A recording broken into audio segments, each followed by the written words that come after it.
Hello बच्चों, कैसे हो आप लोग। तो आज हम लोग जो है कोशिश करेंगे कि जो टॉपिक्स रह गए ह्यूमन रिप्रोडक्टिव सिस्टम में उनको खत्म करने की। तो इसमें सबसे पहला है मेंस्ट्रुएशन।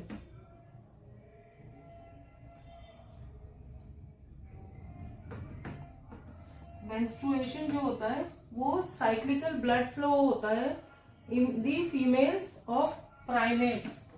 प्राइमेट्स में होते हैं, जैसे कि हम ह्यूमन बींग्स,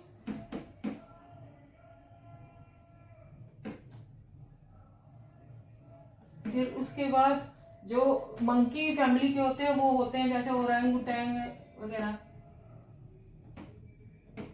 जैसे काऊ है, उनमें नहीं होता मेंस्ट्रुएशन। तो ये खाली प्राइमेट्स में होता है।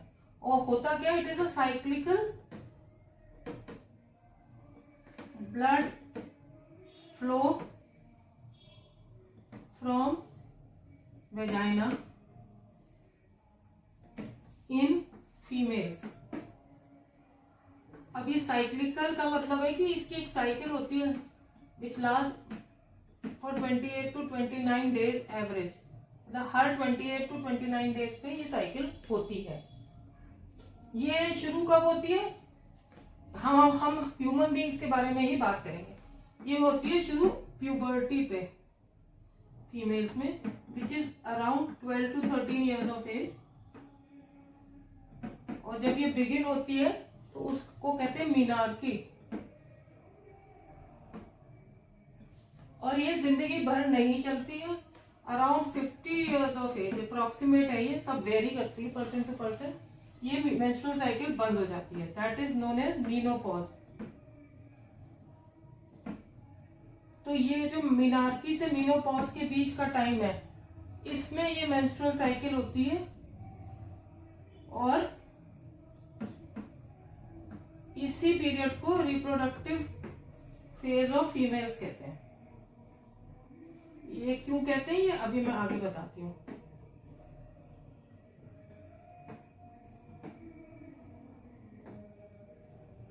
ठीक है, इतनी बात समझ में आ गई।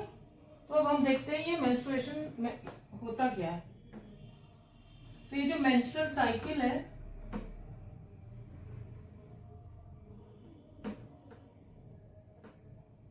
ये बेसिकली 4 फेज में डिवाइडेड होती है। एक तो ये हो बिगिंस विद मेंस्ट्रुएशन या मेंस्ट्रुअल फ्लो, उसके बाद होता है फॉलिकुलर फेज,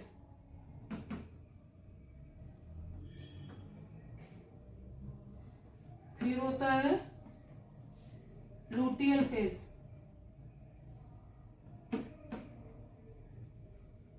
और फिर लास्ट में अगेन ये मेंस्ट्रुएशन हो जाता है।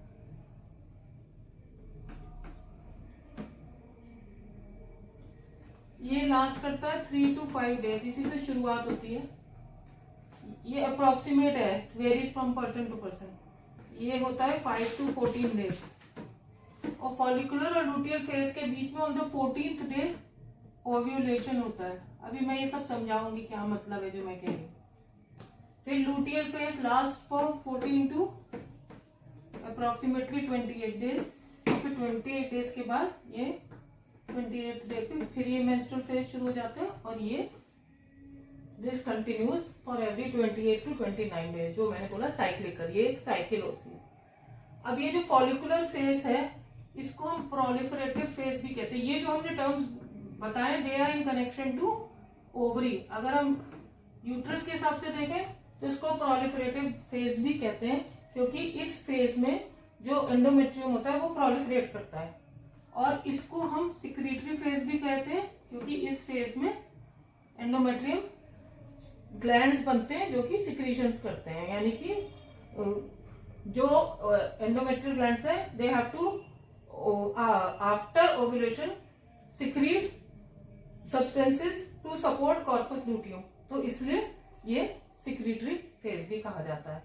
तो ये है मतलब बेसिकली अबाउट दिस ब्रॉड। अब हम इसको डिस्कस करते हैं डिटेल में। जो डायग्राम दिया हुआ एनसीईआरटी में, उसी के हिसाब से मैं आप लोगों को समझा देती हूँ। तो एक तो पिट्यूटरी हार्मोन्स के हिसाब से दिया हुआ है, एक दिया हुआ ovary, ovarian hormones and ovary के हिसाब से, तीसरा यूट्रस यानी एंडोमेट्रियम के हिसाब से। ठीक है, तो सबसे पहला तो हो गया ये मेंस्ट्रुअल फेज, फिर हो गया ये फॉलिकुलर फेज, फिर हो गया ये लूटियल फेज, और फिर ये मेंस्ट्रुअल फेज। तो हमको सबसे पहले पिट्यूटरी से क्या हार्मोन्स निकलते हैं, दो हार्मोन निकलते हैं, एलएच एंड एफएसएच। तो ये एलएच जो है धीरे धीरे धीरे धीरे करके राइज करता है, और ये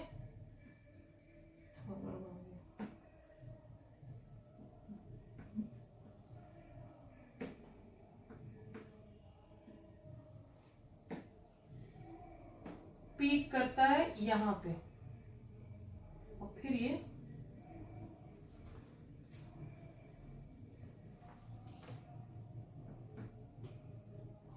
डाउन हो गया। एक्चुअली वो लाइन नहीं बनानी चाहिए, उसी से कंफ्यूजन हुआ।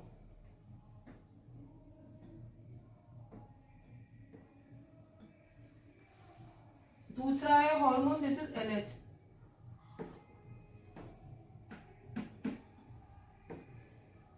दूसरा हार्मोन है एफएसएच, वो भी इसी की तरह से करता है बट थोड़ा सा डिफरेंट है, इतना नहीं। और फिर ये है एफएसएच।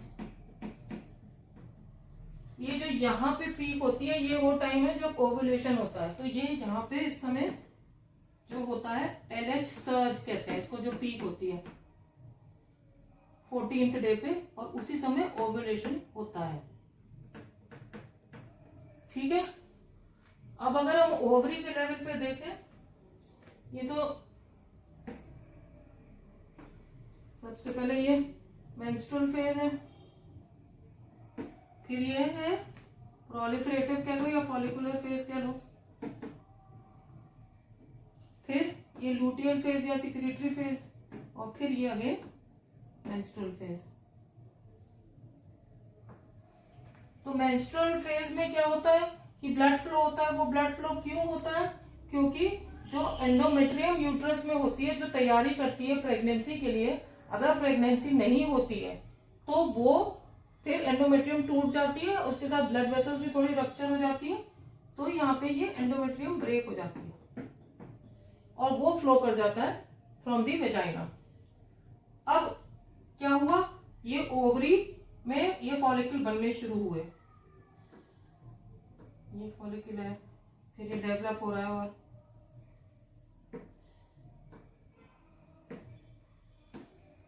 थोड़ा और बड़ा बना,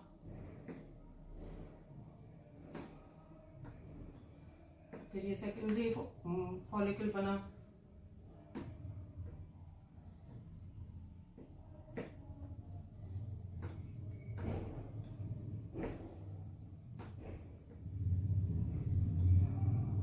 लास्ट में ये ग्राफियन फॉलिकल बन गया।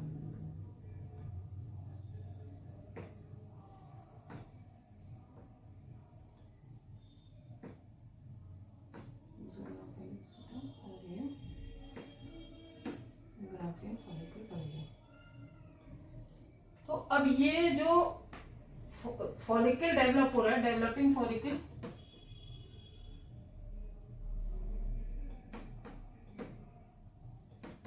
इसी की वजह से इसको फॉलिकुलर फेज कहते हैं। और इसमें ओवरी में एक काम और होता है, दो हार्मोन सिक्रीट होते हैं, ईस्ट्रोजन एंड प्रोजेस्टेरोन।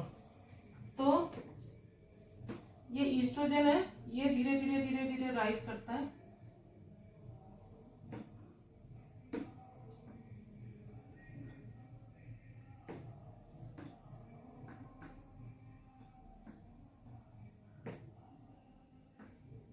ये यूं यूं यूं करके यहाँ पे पीक हो जाता है। क्यों, क्योंकि ये जो फॉलिकल होता है ये ईस्ट्रोजन को सिक्रीट करता है, फिर ये धीरे धीरे धीरे धीरे डाउन हो जाता है। ये है ईस्ट्रोजन। दूसरा हार्मोन है प्रोजेस्टेरोन। अब आप लोगों को पता है कि प्रोजेस्टेरोन जो है वो कौन सिक्रीट करता है, corpus luteum. Corpus luteum luteal phase में आता है, तो ये यहाँ पीक करता है। So this is progesterone.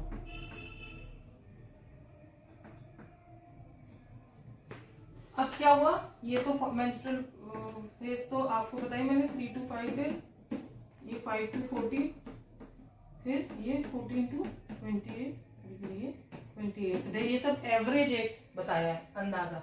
अब क्या हुआ, ये 14th डे पे जब LH बहुत बढ़ गया, LH सर्ट जिसे कहते हैं, तो ये फॉलिकल ब्रेक हो जाएगा।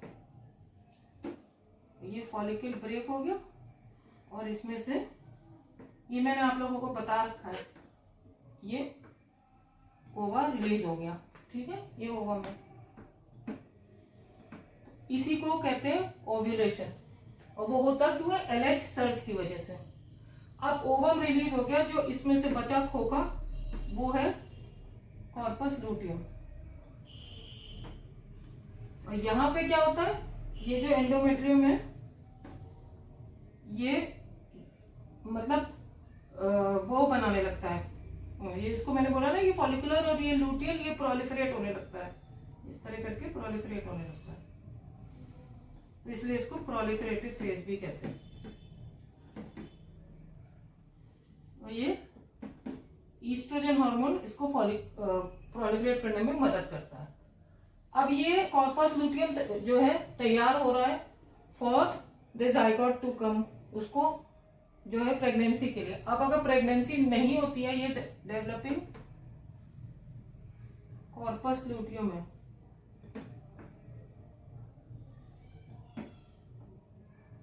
और ये क्योंकि प्रोजेस्टेरॉन सिक्रीट करता है इसलिए यहाँ पे प्रोजेस्टेरॉन बढ़ जाता है। अब अगर ये नहीं होती प्रेगनेंसी, तो ये धीरे धीरे धीरे धीरे करके ये डाई कर जाता है, तो इसलिए फिर प्रोजेस्टेरॉन का वो भी कम हो जाता है लेवल। और उसी समय ये जो एंडोमेट्रियम है ये ग्लैंडुलर बनने लगता है, क्योंकि अगर जाइगोट आएगा, अभी मैं आप लोगों को आगे बताऊंगी, तो उसको इसमें एम्बेड होना है और ये सिक्रीशंस करने लगता है, इसको सपोर्ट करता है प्रोजेस्टेरॉन, इसीलिए इस फेज को सिक्रीटरी फेज भी कहते हैं। लेकिन ये सब हो किस लिए रहा है, कि फर्टिलाइजेशन हो, फीटस आए, फीटस क्या अभी जाइगोट, ये जाइगोट आए और वो यूट्रस में इम्प्लांट हो जाए। ये सब वर्ड में भी आपको आगे बता रहे हैं, फर्टिलाइजेशन बताऊंगी। लेकिन जब ऐसा कुछ नहीं होता तो फिर ये भी ब्रेक हो जाता है, कॉर्पस लूटियम, ये एंडोमेट्रियम भी ब्रेक हो जाती है, और फिर ये again breakdown of endometrium along with some blood vessels, तो वो मेंस्ट्रुअल फ्लो कर देता है, और फिर ये इस तरह से ये साइकिल यहीं पहुंच जाती है, और ये इस तरह से हर 28-29 दिन में ये साइकिल होती रहती है।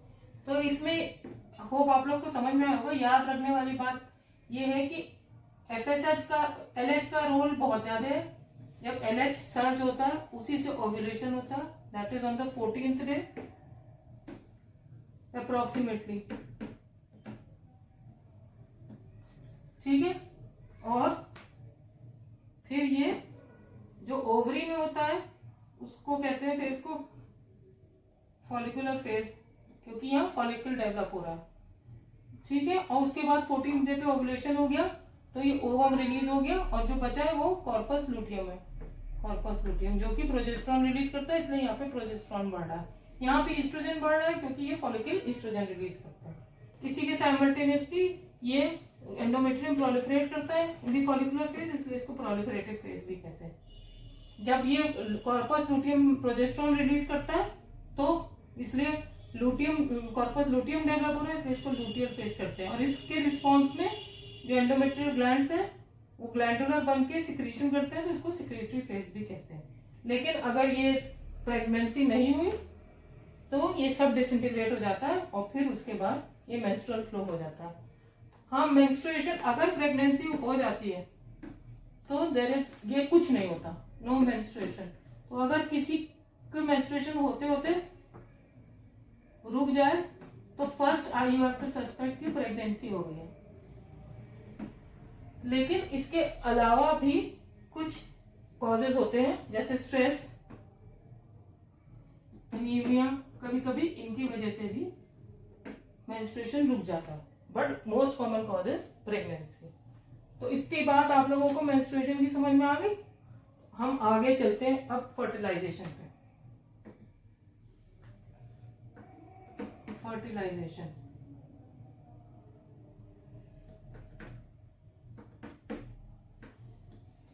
जैसे कि आप लोगों को पता है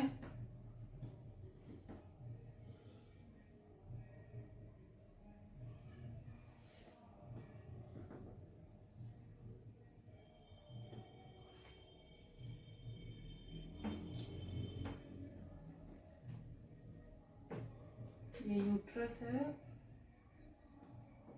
ये वेजाइना है और ये ओवरी है, ये फेलोपियन ट्यूब है, इसका एम्पुलरी रीजन है। आप लोग को बताया था एम्पुला में फर्टिलाइजेशन होता है। तो अब यहाँ से ये ओव्यूलेशन से ओवम रिलीज हुआ, इसको इसके फिमरे ने पकड़ लिया और ये यहाँ से ट्रैवल करके पहुंच गया एम्पुला में। अब इधर क्या हुआ,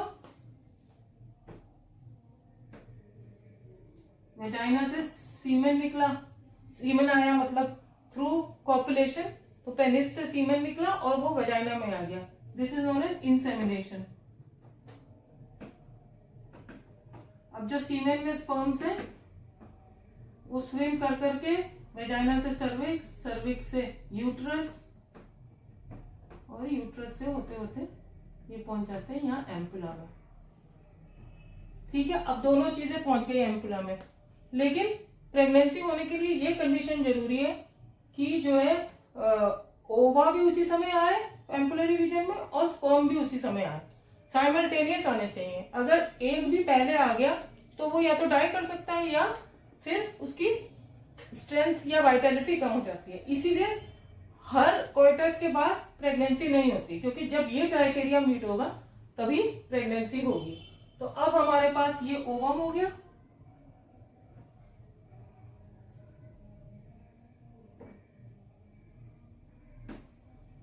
इसमें एक ये पेरीविटिलाइन स्पेस होती है, फिर होता है जोना पेलुसिडा,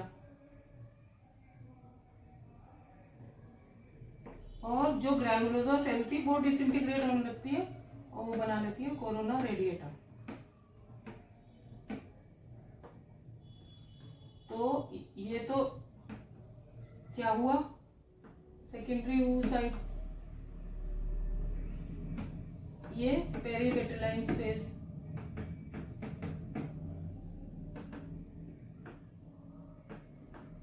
ये हो गया जोना पेलुसिडा,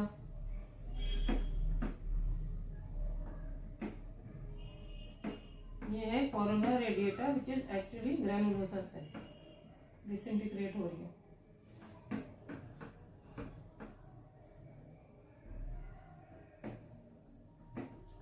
ठीक है, अब इस स्टेज पे ये स्पर्म आए, कई सारे आए, तो इनमें से कोई एक जो है उसका एक्रोसोम एंजाइम रिलीज करता है जिससे कि ये जोना पेलुसिडा को ब्रेक कर देता है और ये अंदर घुस जाता है। जैसे ही ये हुआ तो जोना पेलुसिडा में ऐसे चेंजेस हो जाते हैं कि वो बाकी किसी भी स्पर्म को अंदर नहीं आने देता। ये इसलिए जरूरी है कि एक ही स्पर्म जो है ओवम को फर्टिलाइज करे, वरना आप लोग तो जानते हो कि एक इंसेमिनेशन में 300 to 400 मिलियन स्पर्म्स निकलते हैं, तो ऐसे तो फिर बड़ा कितने सारे जाइगोट बन जाएंगे। तो इसलिए जोना पेलुसिडा में वो चेंज हो जाता है जिसकी वजह से ये और किसी स्पर्म को आने नहीं देता। अब इस स्टेज पे क्या होता है, ये सेकेंडरी oocyte की जो मियोसिस 2 मैंने बताया था कि शुरू होके रुक गई थी, वो मियोसिस 2 कंप्लीट हो जाती है। ठीक है, लेकिन अगेन जैसे मियोसिस 1 था वैसे ही मियोसिस 2 है, अनइक्वल होता है और एक बनती है सेकेंडरी पोलर बॉडी और एक ओवम जिसको ऊटेड भी कहते हैं, ऊटेड। ठीक है, अब इसका तो आगे कुछ होना नहीं है तो इसको भूल जाओ, अब हम कंसंट्रेट करेंगे इस पे।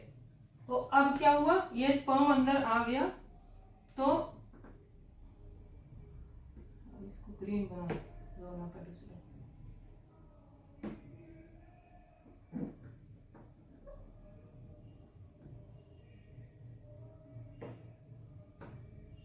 ये जोना पेलुसिडा को पेनिट्रेट करके ये स्पर्म अंदर आ गया। ये ओवम है जिसने ये ऊटेड है ये, और ये है स्पर्म। ठीक है, अब इन दोनों के न्यूक्लियस फ्यूज होंगे।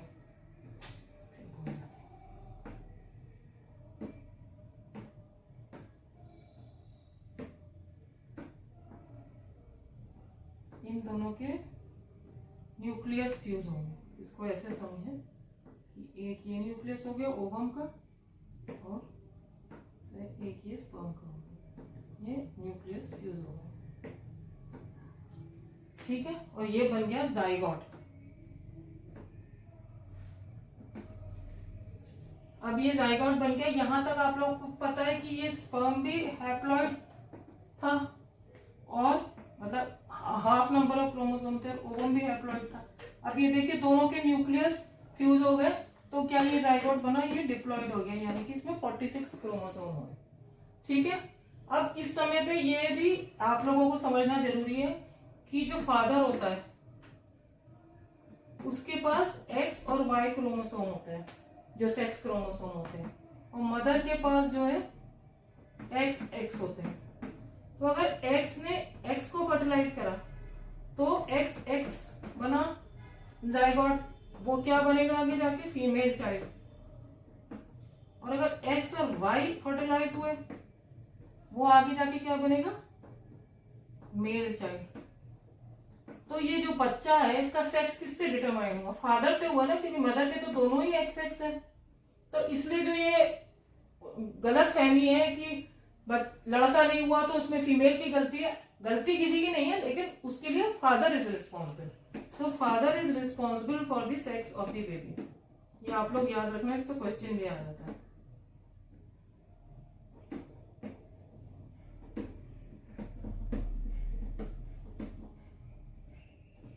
ठीक है, आगे चले। अब ये जाइगोट को हम आगे लेके चलते हैं।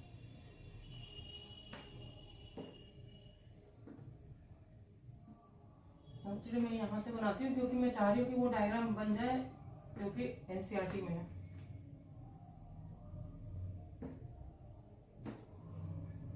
ये जाइगोट है, फ्यूजन से बना।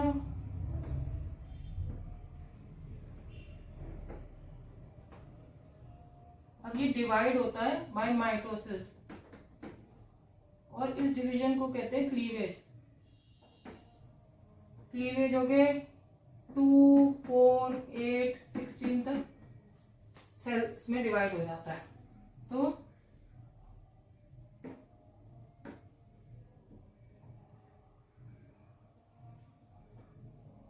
ये डिवाइड हो गया।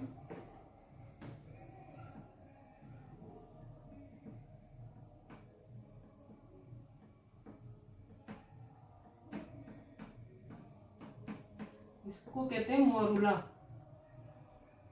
और ये जो सेल्स है इसको बोलते हैं ब्लास्टोमियर्स।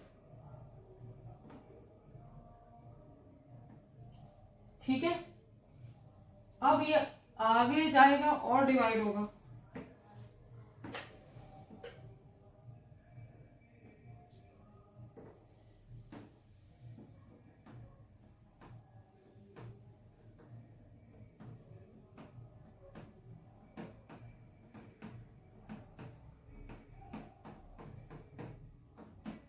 इसको कहते हैं ब्लास्टोसिस्ट। और ये ब्लास्टोसिस्ट ही वो स्टेज है जहां पे जाके ये इम्प्लांट होता है। इम्प्लांट का मतलब समझिए क्या, कि जैसे कि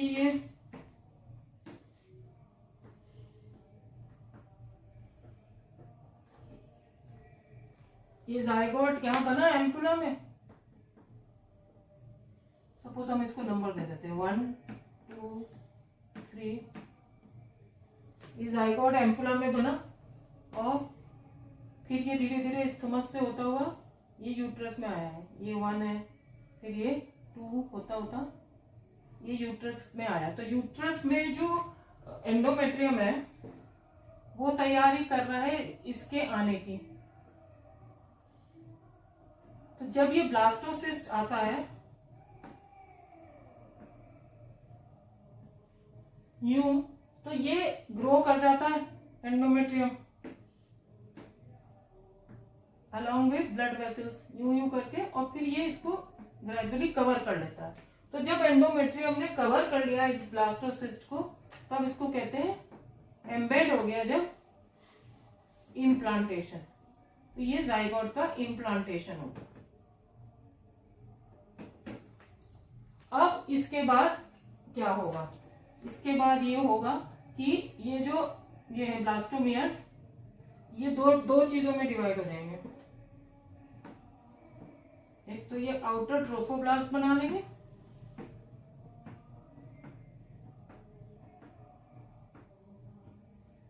और इनर सेल मास बनाएंगे जो कि अटैच होगा ट्रोफोब्लास्ट से ही।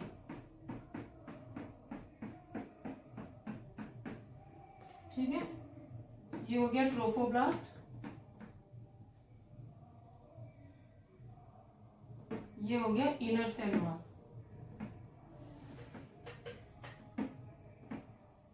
जब ये इम्प्लांटेशन हो गया तब हम कह देते कि हाँ अब प्रेगनेंसी हो गई है, क्योंकि ये सेफ जगह पे पहुंच गया।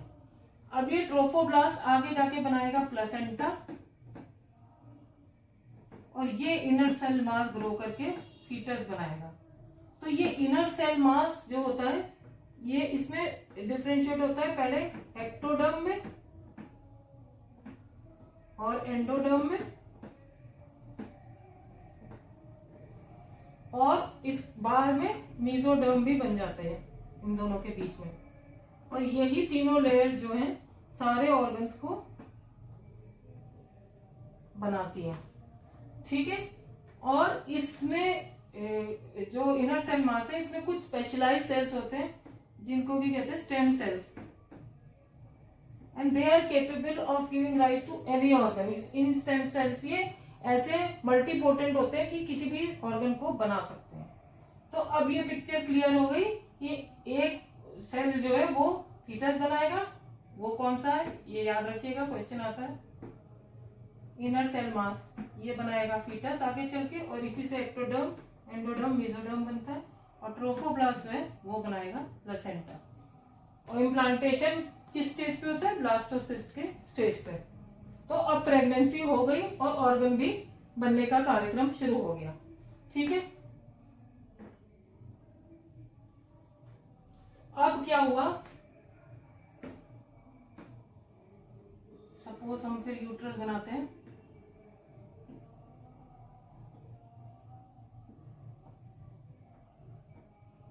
ये यूट्राइन कैविटी है, तो इसमें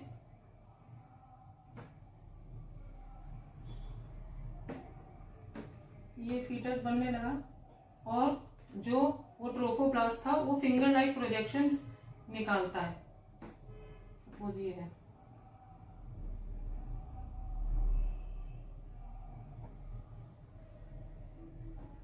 ठीक है, तो ये समझिए कि ये फिंगर लाइक प्रोजेक्शंस निकलने लग गए। तो अब ये एंडोमेट्रियम जो है वो इसके साथ इंटरडिजिटेट हो जाता है, यानी कि क्या, ये यूं करके आपस में इंटरडिजिटेट हो जाते हैं। तो along with the blood vessels, ये क्या है? एंडोमेट्रियम, और ये क्या है? ट्रोफोब्लास्ट, जो कि जब फिंगर्स लाइक प्रोसेस बनाता है तो उनको कह देते हैं कोरियोनिक विलाई। विलाई का मतलब यही होता है ना, फिंगर लाइक प्रोसेस, तो ये कोरियोनिक विलाई। ठीक है, तो अब एंडोमेट्रियम और साथ में कुछ मैटरनल ब्लड वेसल्स भी। तो अब ये जब इस तरह से हो गया तो उससे क्या फायदा होगा कि मदर की ब्लड वेसल्स से ये बच्चा जो है वो न्यूट्रिएंट्स और ऑक्सीजन ले लेगा, और बच्चे की जो बन रहा है यहाँ पे उसके जो वेस्ट है और कार्बन डाइऑक्साइड वो मदर के ब्लड में चले जाएंगे। तो इस तरह से करके ये कोरियोनिक विलाई बनते हैं, जो ही आगे जाके प्लेसेंटा बना है। अब ये प्लेसेंटा बच्चे से कैसे अटैच होगा? वो एक कॉर्ड के जरिए होता है,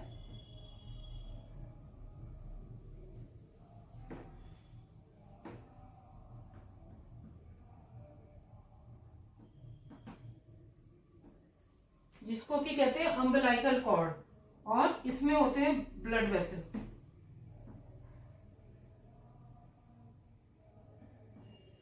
ठीक है, तो ये हो गया क्या, प्लेसेंटा कह लो या कोरियोनिक विलाई कह लो, प्लेसेंटा। ये हो गया फीटस, ये हो गया अम्बिलिकल कॉर्ड,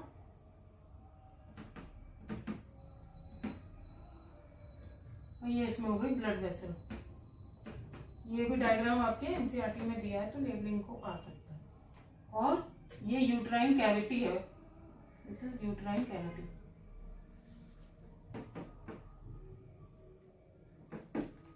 ठीक है, अब बच्चे के और मदर में कनेक्शन भी हो गया, मदर उसको न्यूट्रिएंट्स और ऑक्सीजन भी दे रही है, और जो है उसका वेस्ट और कार्बन डाइऑक्साइड भी ले रही है, और ब्लड से और भी सारे जो भी चाहिए होता है मैटरनल ब्लड से इसको थ्रू दी अम्बिलिकल कॉर्ड मिलता रहता है फीटस को। तो अब ये ग्रो करेगा, लेकिन ये जो प्लेसेंटा है ये तो काम कर ही रहा है, इसका एक बहुत दूसरा इंपॉर्टेंट रोल है, it also acts as an endocrine gland. वो कैसे कि ये कुछ हार्मोन सिक्रीट करता है, एक तो है ह्यूमन प्लेसेंटल लैक्टोजन, जिसे कि कहते हैं HPL, दूसरा ह्यूमन कोरियोनिक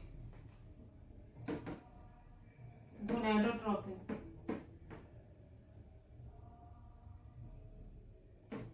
जिसे कि कहते हैं HCG, और इसके अलावा ईस्ट्रोजन और प्रोजेस्टेरोन भी करता है।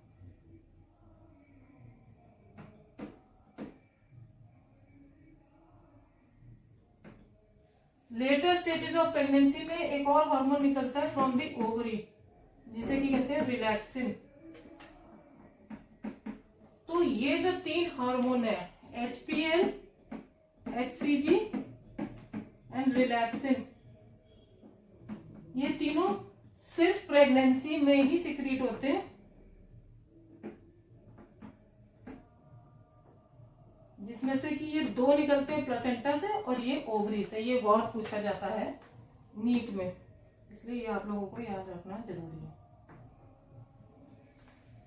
इसके अलावा जो इस नॉर्मल हार्मोन्स है, ईस्ट्रोजन, प्रोजेस्टेरोन, कॉर्टिसोल, थायरोक्सिन, इनके लेवल भी बढ़ जाते हैं।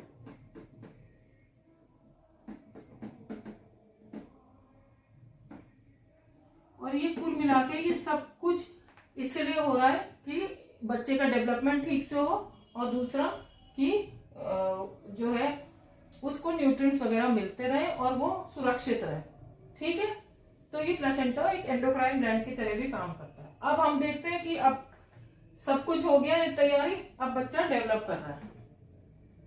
तो सबसे पहले ये तो आप लोगों को याद करना पड़ेगा, और मुझे भी बहुत अच्छे से नहीं याद है तो मैं भी रेफर करके आप लोगों को बताऊंगी।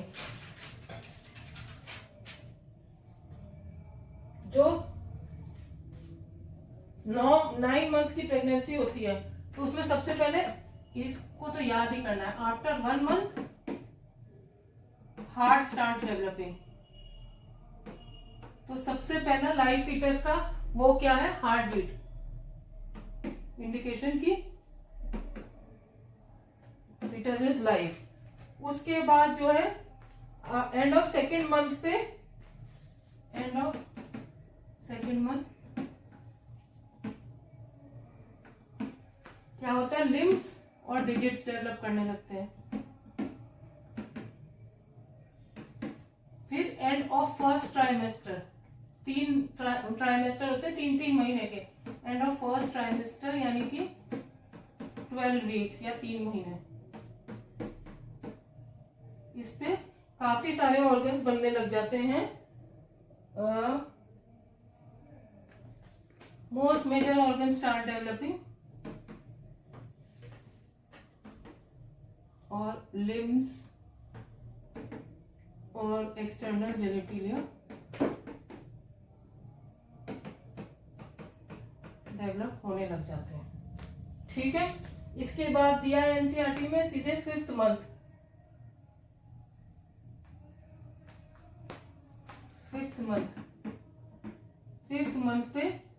फर्स्ट मूवमेंट फीटस का पता चलता है और हेयर आ जाते हैं ऑन द बॉडी। इसके बाद इन्होंने दिया है एंड ऑफ सेकेंड ट्राइमेस्टर यानी कि 24 वीक्स।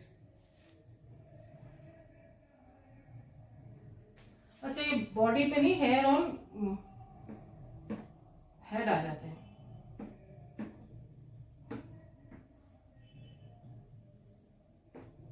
Hair on head.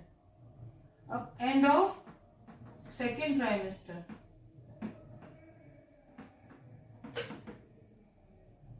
यानी कि 24 वीक्स, इसमें हेयर ऑन माइन्यूट हेयर आ जाते हैं ऑन दी बॉडी, छोटे छोटे आई लैशेस बन जाती हैं, ठीक है, और आईलिड सेपरेट हो जाती हैं।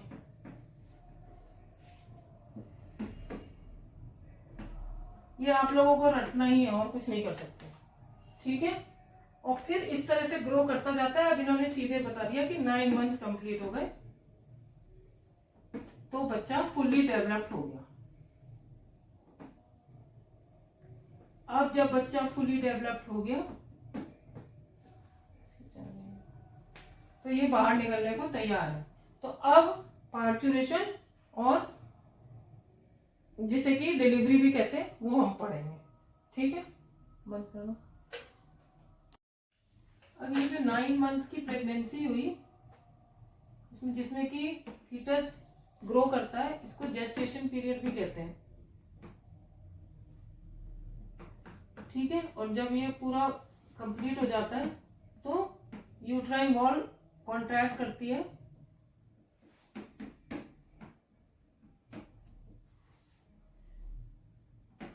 और वो फीटस को बाहर पुश कर देती है, जिससे कि डिलीवरी और फीटस हो जाती है। उसको पार्चुरेशन भी कहते हैं, ठीक है। तो ये पार्चुरेशन इतनी आसानी से नहीं होता, it is a neuro endocrine process, मतलब नर्व्स का भी इन्वॉल्वमेंट होता है और ग्लैंड्स का भी होता है। तो अब क्या होगा,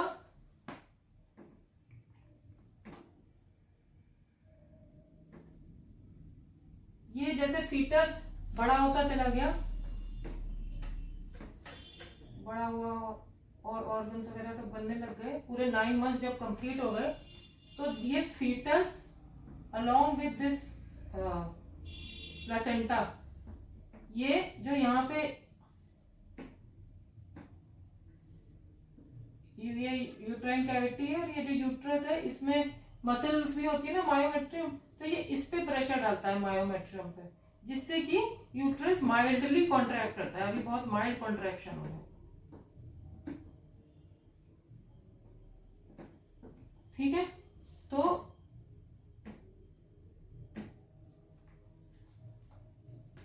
फीटस प्लस प्लेसेंटा ये मायोमेट्रियम को सिग्नल्स भेजते हैं थ्रू नर्व्स और वो माइल्ड कॉन्ट्रैक्शन शुरू कर देते हैं, माइल्ड कॉन्ट्रैक्शन ऑफ यूट्रस।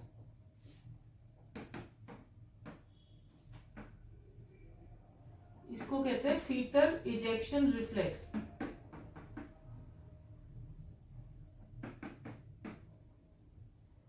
अब जब एक बार ये शुरू हो जाता है तो फिर ये क्या करता है, uterus it sends signals again through nerves to come to the pituitary of mother, pituitary of mother, pituitary gland of mother, ठीक है।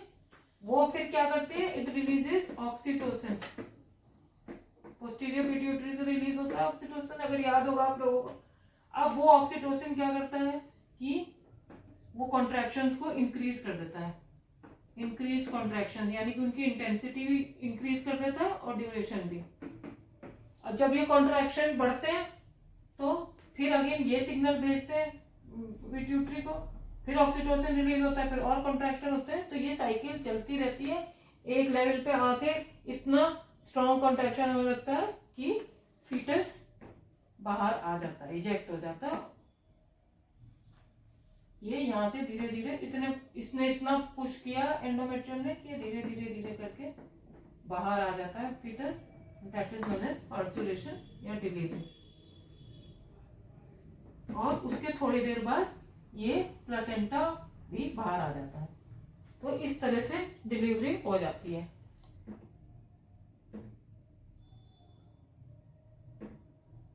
इसमें आप लोगों को काम के वर्ड है जेस्टेशन पीरियड, जो कि प्रेगनेंसी को कहते हैं 9 मंथ्स, फिर फीटल इजेक्शन रिफ्लेक्स, उसमें किसका रोल होता है, ऑक्सीटोसिन का, और पार्चुरेशन जो डिलीवरी को कहते हैं, और it is a neuro endocrine process. अब बस जब ये लेटर स्टेजेस ऑफ डिलीवरी में जो ब्रेस्ट होता है,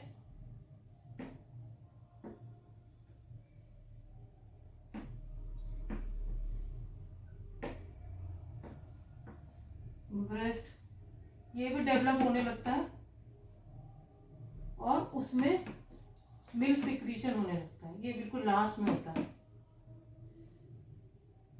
क्योंकि उसको फीड करना है बच्चे को जब पैदा हो जाएगा, that is known as lactation.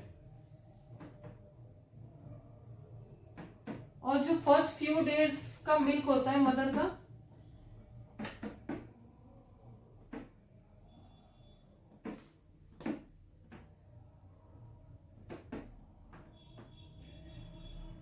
उसको बोलते हैं कोलेस्ट्रम। और ये बच्चे के लिए बहुत फायदेमंद होता है। एक तो इसमें न्यूट्रिशन बहुत होता है, और सबसे बड़ी चीज क्या होती है इसमें, एंटीबॉडीज होती हैं। एंटीबॉडीज वो होती हैं जो आपकी इम्यूनिटी बढ़ाती हैं। तो इसको लेने से बच्चे की इम्यूनिटी बढ़ जाती है, इंक्रीजेस इम्यूनिटी ऑफ न्यूबॉर्न। तो इसलिए एक हेल्दी, अच्छा, फुली डेवलप्ड, मतलब फुली एक्टिव हेल्दी बच्चा होने के लिए breast feeding is very important.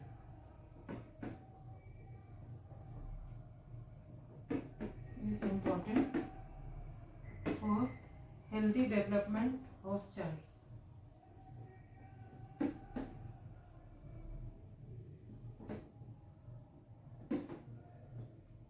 तो पैदा हो गया तो वो न्यूबॉर्न कह लो,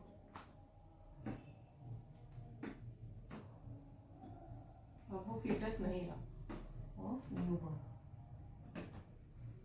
ठीक है, इसमें जो इम्पोर्टेंट टर्म है वो है कोलेस्ट्रॉल, उसमें क्या होता है, एंटीबॉडीज। तो this is all about human reproductive system, जिसमें हमने मेल फीमेल के रिप्रोडक्टिव ऑर्गन पढ़े, फिर स्पर्मेटोजेनेसिस, oogenesis पढ़ा, फिर मेंस्ट्रुएशन पढ़ा, फिर fertilization, pregnancy and delivery. Hope आप लोगों को समझ में आया हो। कोई भी क्वेरी हो तो आप लोग प्लीज मुझसे पूछ लीजिएगा, एंड मेरे चैनल को लाइक, शेयर और सब्सक्राइब करिएगा। थैंक यू बच्चों।